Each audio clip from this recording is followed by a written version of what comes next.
What if I told you that all the viral videos about eating one meal a day are missing something important? Something that determines whether this protocol transforms your health for the better or leaves you exhausted and frustrated. The missing piece is a simple question that Western nutrition rarely asks. What is your constitution? Before we get into that, I want to know, are you naturally a one meal a day person, or does the idea totally stress you out? Let's talk about it in the comments. But first, a quick recap of what actually happens when you stop eating, because understanding the basics makes everything else click. Think of someone working 80 hours a week with a 2-hour commute. They come home exhausted, handle whatever immediate crisis is waiting for them, collapse into bed, and then do it all again the next day. The house is a mess, repairs are piling up, and deep cleaning hasn't happened since who knows when because there's simply no time or energy for it. That's what happens when you eat all day. Your body is so occupied with processing incoming food that it never gets a chance to rest, clean up, or repair because you're working it into the ground. The only way that house gets properly cleaned is if this person takes 2 weeks off, sends the kids to grandma's, and finally has the time and space to tackle everything that's been neglected. That's exactly how it works when you stop eating for an extended period. The constant work of digestion stops, energy becomes available for other tasks, and the body can finally address what's been piling up. For the first 4 to 8 hours after a meal, the body is still processing what came in. That means it's breaking down food and managing blood sugar with insulin. Fat burning is not happening during this phase because insulin is high. Around hours 8 to 12, the digestive work finally winds down, blood sugar stabilizes, and for the first time, there's bandwidth for other tasks. Between hours 12 and 16, something important shifts.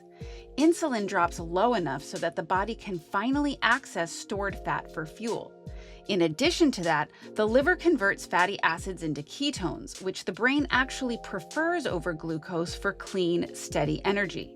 This is why many people report mental clarity during this window. From hours 16 to 20, deep cleaning mode starts as autophagy begins to increase more meaningfully. Fun fact, autophagy literally means self-eating. Basically, cells start breaking down damaged proteins, malfunctioning mitochondria, and accumulated debris, and then they recycle this waste into fresh building materials. When food comes in constantly, autophagy can't ramp up to meaningful levels, so the cleanup never happens. Around hours 20 to 24, human growth hormone spikes significantly, with some studies showing increases of 1,300% or more during prolonged fasting. Most people know HGH as a muscle-sparing hormone, but it does far more than that. It also enhances fat metabolism, actively promotes muscle growth and repair, and supports tissue regeneration throughout the body, which plays a key role in overall recovery. This is one of the reasons fasting can be so rejuvenating when done properly, and also why the fear that fasting destroys muscle is largely overblown. But that's a whole other topic for another video. If this is making sense so far, take a second to hit the like and subscribe buttons. And if you want to be extra awesome and really support the channel, click join. Now, before we go any further, a quick disclaimer. This video is for educational purposes only and is not medical advice. Fasting is not appropriate for everyone, including pregnant or nursing women, people with a history of eating disorders, and anyone on medication for diabetes or blood pressure. If any of these apply to you, please consult a qualified healthcare provider who is experienced in overseeing therapeutic fasts before making changes to your eating patterns.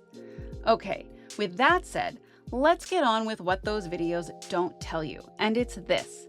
The one meal a day protocol is not universal.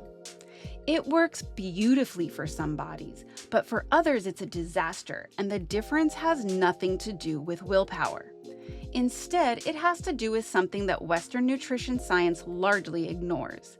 To understand it, let's look to Ayurveda, the 5,000-year-old medical system from India.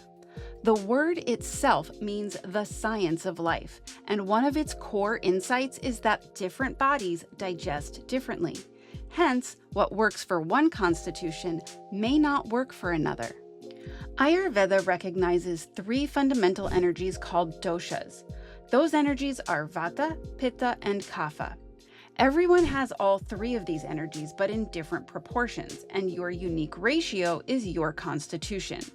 Depending on which energies dominate, there are actually 7 main constitutional types, which is why blanket dietary advice so often fails.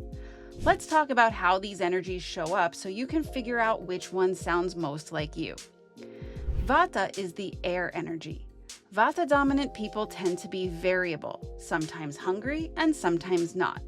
These are the people who tend to be rail thin and often forget to eat. If you've ever looked up and suddenly realized it's 3 p.m. and you haven't eaten anything all day, that's classic Vata. Pitta is the fire energy. People with Pitta-dominant constitutions tend to run hot, wake up hungry, metabolize food quickly, and get irritable when they skip meals. If you've ever snapped at someone because lunch was late, that's Pitta. Kapha is the earth energy. Kapha-dominant people tend to have slower, steadier metabolisms. They can easily go long stretches without food and often naturally gravitate towards 1 or 2 meals a day without any effort at all. And here's another piece of Ayurvedic wisdom that changes everything. And this one can explain why you still might feel bloated and tired even when you're eating clean. It takes approximately 6 hours for the body to fully digest a meal. Now, this might sound odd, but hear me out. In Ayurveda, digestion isn't done when food leaves your stomach. It's only considered finished once that meal has been fully assimilated and converted into living tissue. Nutrients need time to move through each of the 7 tissue layers, which Ayurveda calls dhatus. Your tissues get fed sequentially in the following order: plasma, blood, muscle, fat, bone, nervous tissue, and finally reproductive tissue. Only after this full cycle completes is a meal truly assimilated. That's what takes 6 hours. Eating again before that cycle completes interrupts digestion, and then the body has to stop mid-process and start all over again, which means the previous meal never gets fully digested. This is why the Ayurvedic approach favors 1 to 3 meals a day, depending on your constitution, leaving at least 3 to 6 hours between meals if eating more than once. This isn't about forcing a protocol, it's about giving the body time to finish what it started. Time of day matters too. The ideal window for the largest meal is midday, between 10 a.m. and 2 p.m. This time of day is ruled by Pitta, which means digestive capacity is naturally strongest. Eating after dark, when digestion naturally slows, creates its own set of problems. These aren't rigid rules, they're nature's guidelines. When eating aligns with these rhythms, less frequent meals stop feeling like discipline and start feeling natural. Now here's where most 1 meal a day advice completely falls apart. People obsess over when they eat, but ignore what they eat and how they eat it. Eating once a day doesn't help if that one meal is creating digestive chaos. There are 3 common traps that turn this practice from a healing protocol into a harmful one. The first is overeating. When people feel like they've earned a big meal after fasting all day, they often eat past the point of satiation, which overwhelms digestion and creates its own stress on the body. And here's a little secret almost nobody talks about. Your body will send a small burp when it's full. Pay attention and stop eating at the first burp. Most people completely miss this and then wonder why they feel too full to move 20 minutes later. The second is poor food combining. In the scarcity mindset, people start trying to fit all the food groups into their one meal. Mixing foods that don't digest well together creates fermentation, bloating, and incomplete digestion, so it's totally counterproductive. The third is lack of variety. Eating the same thing every day because it's convenient leads to nutritional gaps over time, even if each individual meal seems balanced. There's a better approach that addresses all 3 of these problems. Rotational monofeeding is a concept that comes from animal nutrition, where rotating through single food sources across days works better than mixing everything together at every meal. And this concept applies beautifully to humans as well. The idea is simple. Instead of trying to combine proteins, starches, fruits, and vegetables into one complex meal, simplify. Give each day its own theme. One day might be a fruit day where you eat a wide variety of properly combined fruits. This is easy to digest and deeply cleansing in and of itself. The next day might center on khichdi, the Ayurvedic staple of rice and mung beans with digestive spices and vegetables, which is warm, grounding, and a complete protein. The following day might focus on proteins with vegetables and healthy fats. By rotating across days, variety happens over the week without complexity in the moment. Each meal is simple, digestion is clean, and there's no need to obsess over food combining rules at every sitting. This is advanced simplicity. It's not about restriction, it's about rhythm. So what does all of this mean practically? Here's how to adapt these principles based on your constitution. For Kapha-dominant folks, one meal a day is often ideal. Kapha tends toward accumulation and a slower metabolism, so extended fasting periods allow the body to fully process and clear what's been taken in.